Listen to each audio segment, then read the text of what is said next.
ইয়া মারহাবা। আসসালামু আলাইকুম রহমতুল্লাহ। কি অবস্থা, সবাই কেমন আছেন?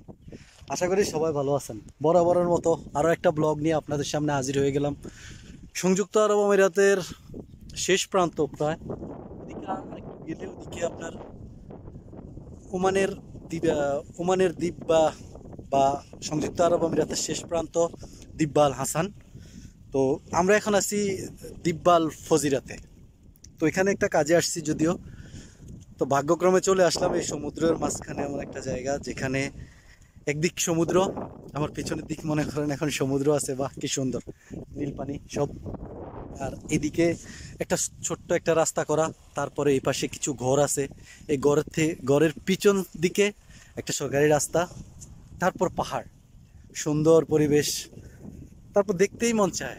ঠিক আছে, আসলে আমার আমি আন্তরিকভাবে দুঃখিত, সাউন্ডটা হয়তো বরাবর ক্লিয়ার আসছিল না।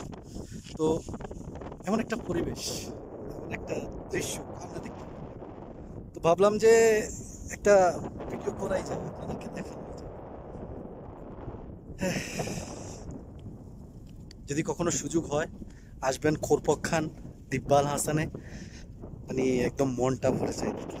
ওয়েদার, পাহাড়ি চিত্র, তারপরে একদিক সমুদ্র, অন্যদিকে আপনার পাহাড়, মানে সমুদ্রের পাড় ঘেঁষে একদম সরকারি রাস্তা। খুব ভালো লাগার মতো দৃশ্য।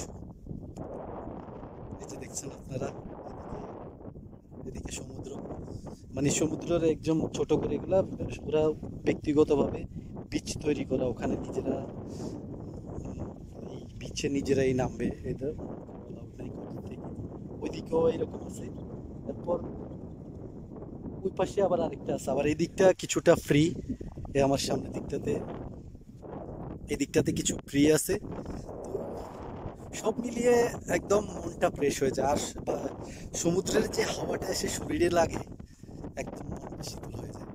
তো যাই হোক, আশা করি আপনারা ভিডিওটা এনজয় করেছেন। ভিডিওটা যদি ভালো লাগে অবশ্যই শেয়ার করবেন, বলে ফেলছি। তো যাই হোক, যদি ভালো লাগে ভিডিও ভিডিও শেয়ার করবেন। আর যদি আমার সাথে নতুন লিস্টে থাকেন তাহলে আমাকে অ্যাড করতে পারেন, এরপর ফলো দিতে পারেন, ফলো ব্যাক করবো ইনশাআল্লাহ। তো যাই হোক, সবার জন্য শুভকামনা থাকবে। যদি নেক্সট টাইমে কখনো সুযোগ হয়, আপনাদেরকে সংযুক্ত আরব আমিরাতের এমন দৃষ্টিনন্দন জায়গাগুলো আমি আপনাদের সাথে শেয়ার করার চেষ্টা করব। তো ততক্ষণ পর্যন্ত সবাই ভালো থাকবেন, দোয়া করি আল্লাহর অশেষ মেহেরবানি আপনাদের উপর বর্ষিত হোক। আসসালামু আলাইকুম।